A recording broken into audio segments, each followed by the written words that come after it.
মার্কিন ও ইসরায়েলি বাহিনীর যৌথ হামলায় ইরানের সর্বোচ্চ ধর্মীয় নেতা আয়াতুল্লাহ খামেনির মৃত্যুর পর চরম প্রতিশোধের অঙ্গীকার করেছে দেশটির Islamic revolutionary guard corps IRGC.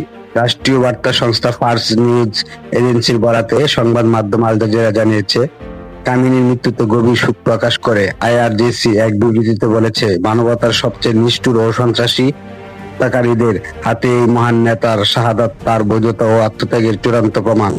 সংগঠনটির কড়া হুঁশিয়ারি দিয়ে জানিয়েছেন, ইরানি জাতির প্রতিশোধের হাত যুক্তরাষ্ট্র ও ইসরায়েলকে কোনোভাবেই ছেড়ে দেবে না এবং যে কোনো অভ্যন্তরীণ ও বৈদেশিক ষড়যন্ত্র মোকাবেলায় তারা দৃঢ় অবস্থানে থাকবে। তো শনিবার 28 ফেব্রুয়ারি 2026 ভোরে তেহরান নিজ কার্যালয়ে দায়িত্ব পালনরত অবস্থায় ভয়াবহ এই বিমান হামলায় নিহত হন 86 বছর বয়সী এই শীর্ষ ইরানি নেতা।